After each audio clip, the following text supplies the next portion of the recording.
পৌরসভা মামা ভাগিনা সেতু নয়, যেন মরণ ফাঁদ। চট্টগ্রাম সন্দ্বীপের প্রতিনিধি জাহিদুল ইসলাম শিহাবের প্রতিবেদনে দেখুন বিস্তারিত।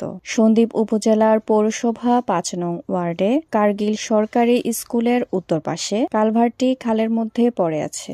দুই পাড়ের সংযোগ মাটি না থাকার কারণে ভোগান্তি পোহাতে হচ্ছে এলাকাবাসীকে। সরেজমিনে দেখা গেছে পৌরসভা ৫ নং ওয়ার্ডের মামা ভাগিনা সড়কের খালের এ জনগুরুত্বপূর্ণ কালভার্টটি ১৫ থেকে ২০ বছর ধরে ঝুঁকিপূর্ণ অবস্থায় পড়ে আছে। কালভার্ট ভেঙে যাওয়ায় কয়েকটি পাটাতন দেওয়া হয়েছে, সেটিও ঝুঁকিপূর্ণ রয়েছে। তা ভেঙে মরিচা ধরছে, মাঝখানে কিছু নেই। কালভার্টের উপর দিয়ে যানবাহন তো দূরের কথা, হেঁটেও যাওয়া যায় না, কারণ পাটাতনের মাঝখানে মরিচা ধরে ঝরে পড়েছে। এই কালভার্টের আশেপাশের গ্রামের দৈনন্দিন কয়েক হাজার মানুষের চলাচল। পাশে রয়েছে সন্দ্বীপ পৌরসভা মার্কেট ও সরকারি কার্গিল উচ্চ বিদ্যালয়। আশপাশের আরও কয়েকটি মাদ্রাসা শিক্ষার্থী সহ কয়েকটি মসজিদের লোকজনও যাতায়াত করে। স্থানীয় বাসিন্দা ২৩ বছরের আব্দুল সালাম বলেন, ২০০৭ সালে এই কালভার্টটি ভেঙে পড়ে। তখন থেকে বিভিন্ন জনপ্রতিনিধি আসলে কেউ কথা রাখেনি,